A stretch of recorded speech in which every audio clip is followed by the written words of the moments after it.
शुभ प्रभात। होली की अग्रिम बहुत सारी शुभकामनाएं।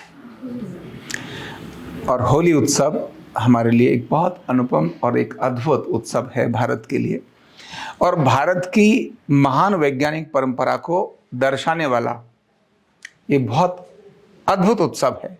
यानी हमारे ऋषि कितने महान थे, कितने विद्वान थे कि होली, यह जो अकेला होली उत्सव हमें उस ज्ञान परंपरा को बताता है, हमारे भोजन के संबंध में बताता है, हमारी आपसी संबंधों के बारे में बताता है, हमारे मानसिक तनाव के संबंध में क्या हमारे पास ऐसा शस्त्र होना चाहिए, कैसा हमारा एक तरीका होना चाहिए जिससे उन तनावों से हम मुक्त हो सकें।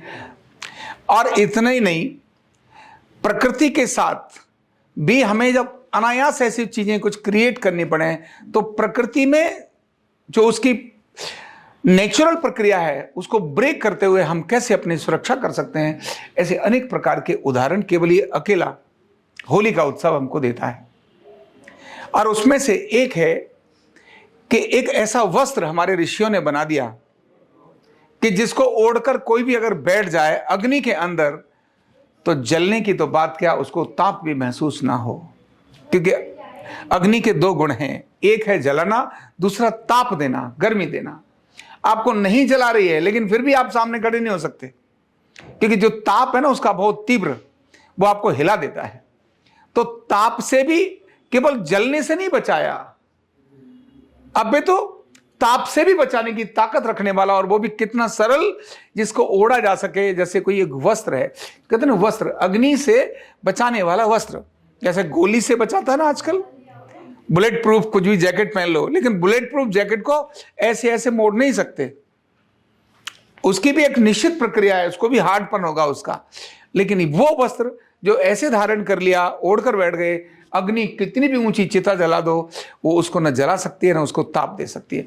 ऐसा अद्भुत विज्ञान हमारे ऋषियों ने, ऐसा अद्भुत आविष्कार हजारों वर्ष पहले ऐसा कर दिया था। प्रहलाद की और होलिका की कहानी तो हम सबको पता ही है, लेकिन इसकी वैज्ञानिकता के बारे में जो मैं आपके साथ चर्चा करना चाहता हूं कि जब हम होली जलाते हैं, ये सीजन कौन सा है, तो फसल का सीजन है, सब तरफ अभी बहुत ठंडा था। अभी जो होली जलेगी, जैसे होली जलेगी उसके बाद फसलों के अंदर सुनहरापन आ जाता है। क्योंकि भारत की विशेष बात यह है कि भारत का उद्योग जगत बहुत स्ट्रांग था, बहुत तगड़ा था। दुग्ध उत्पादन, कभी दूध बेचा नहीं, इसलिए दूध का उत्पादन भारत को व्यापार के रूप में कभी भारत ने नहीं किया, प्रयोग नहीं किया। कृषि प्रधान है, लेकिन खेती का जो अन्न है उसको बेचने के लिए भारत ने अपना उद्योग नहीं स्टैब्लिश किए। भारत ने उद्योग स्टैब्लिश किए जिन चीजों की दुनिया को आवश्यकता है, उसमें कपड़ा है, अलग अलग प्रकार के खाद्य से बनी हुई चीजें हैं जो दुनिया के अंदर भारत की गई हैं, मैं उस पर नहीं जाऊंगा। तो भारत कृषि प्रधान तो देश है, लेकिन कृषि प्रधान के साथ साथ उद्योग प्रधान देश, हजारों वर्षों से उद्योग प्रधान रहा है। दुनिया के साथ भारत के संबंध उद्योग जगत के संबंध भी रहे हैं। बड़े बड़े जो ऋषि महर्षि हुए हैं उन्होंने बड़े बड़े जहाज बनाए, बहुत बड़ी बड़ी चीजें बनाई हैं जिनसे व्यापार किया जा सकता था। नदी को रोकने की ताकत व्यापार के लिए थी उनकी। लेकिन उन ऋषियों ने यज्ञ बनाई और उस यज्ञ के अलग अलग रूप बनाए। जब बीमारी आ रही है तो कौन सा यज्ञ करना है, जब वातावरण के अंदर टेम्परेचर चेंज करना है, क्योंकि लीवर बदलते हुए वातावरण में लीवर सबसे अधिक संकट में आता है, क्योंकि लीवर की क्वालिटी है, मौसम बदलता है तो उसका इफेक्ट लीवर पर पड़ता है। और सेकंड के 100वें हिस्से के अंदर लीवर केमिकल बदलने की ताकत रखता है। सेकंड के 100वें हिस्से के अंदर लीवर केमिकल बदलने की ताकत रखता है। लेकिन कुछ केमिकल ऐसे हैं जो उसको नेचुरली धीरे धीरे बदलने होते हैं, और सडल बदलने पड़े उस समय जिंदगी संकट में आ जाती है। सैनिक ग्लेशियर में जब जाते हैं, ऊंचे पहाड़ों पर जाते हैं, लद्दाख में या उधर जहां उनकी पोस्टिंग होती है, तो डायरेक्ट उनको वहां नहीं भेजते, उससे पहले बेस में, कैंप में उनको कुछ समय के लिए रखा जाता है, जिससे वहां के एटमॉस्फेयर के साथ वो ढल सकें। अगर सीधे उनको भेज दिया जाएगा तो वो मर जाएंगे, ज्यादा वहां सर्वाइव नहीं कर सकते।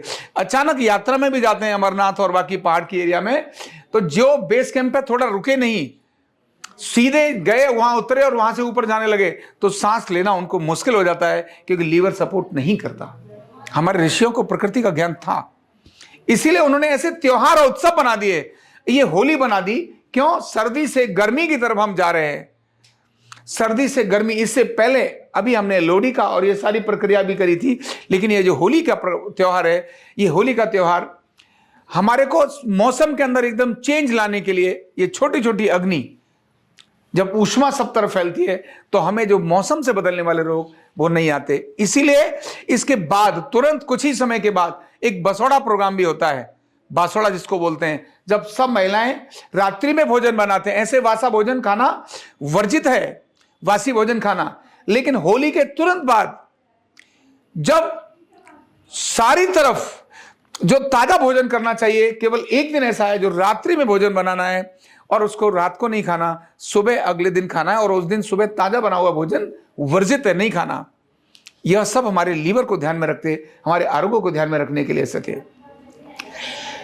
तो जब ये होली का सारा उत्सव बना है, इसके बाद साथ ही दूसरा एक क्रम और रखा, क्योंकि पूरे वर्ष आपस में कहीं ना कहीं घर में भी क्यों ना सही, घर में भी तो आपस में छोटी मोटी होती रहती है, सास में, बहू में, भाई भाई में हो गई, पड़ोसियों में हो गई, दोस्तों में हो गई, आपस में लड़ाई झगड़े होते रहते हैं।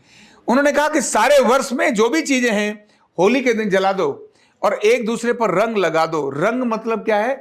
आप शरारत करोगे, रंग लगाओगे तो आपस की जो गुस्सा है, नाराजगी है, वो भी दूर हो जाती है, क्योंकि रंग लगाना और गले मिलना और पैर पड़ना, तो ये सारी प्रक्रिया जो रहती है, ये जो रंग लगाना, गले मिलना, एक दूसरे को बधाई देना, इससे जो बातचीत का क्रम ब्रेक हो गया था, आपस में बातचीत कम हो गई थी, इस दिन से बातचीत शुरू हो जाती है। और इतना ही नहीं, ढोल मजीरे पर गाना, एक दूसरे को मस्ती रखना, मिठाइयाँ बांटना, ये जो क्रम था, ये आपस के जो वही मनस्य, आपस के द्वेष, आपस की लड़ाइयाँ, आपस के मानसिक विकारों को दूर करने का एक बड़ा जबरदस्त उद्यम हमारे भारत ने, हमारे ऋषियों ने परंपरा के अंदर हमारे डाल दिया।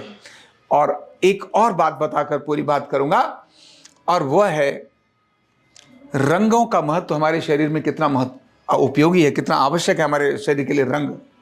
मैं जानता हूं क्योंकि मैं चिकित्सक हूं।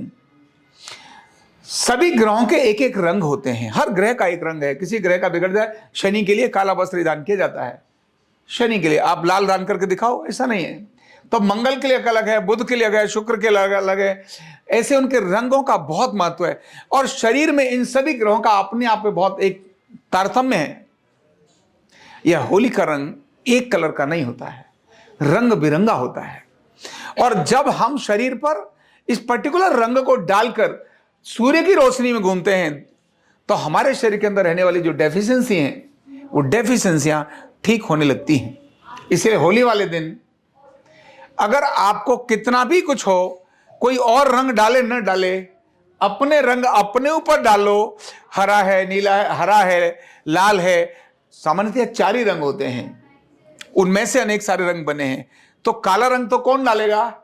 तो लाल डालेगा या हरा डालेगा, क्योंकि हरा और लाल, काला, और ये जो इन्हीं रंग से निकल के आता है बाकी चीजें। तो नीला भी मिक्स होकर के बनता है, नीला अपने आप में कोई रंग नहीं है, बैंगनी अपने आप में कोई रंग नहीं है। तो लाल और हरा रंग और पीला, यानी पीला हम जो लगा लेते हैं, पीला है, तो इनकी हमारे शरीर में आवश्यकता होती है। काला तो अपने आप में हमारे बाल हैं, लेकिन लाल जो है वो अंदर ही है, बाहर नजर नहीं आता। हरा है वो अंदर ही है, जो बाहर नजर नहीं आता। तो पीला है, केसरिया है, ऐसे रंगों को अपने ऊपर डालकर जब हम थोड़ी देर धूप में रहते हैं, तो उससे हमारे शरीर के अंदर रंगों के कारण से होने वाली जो डेफिशिएंसी है, वो उससे पूरी हो जाती है। तो होली का त्योहार केवल एक ऐसे ही कुछ मना लिया, कुछ भी तुक्का मार दिया, चल गया, ऐसा नहीं है।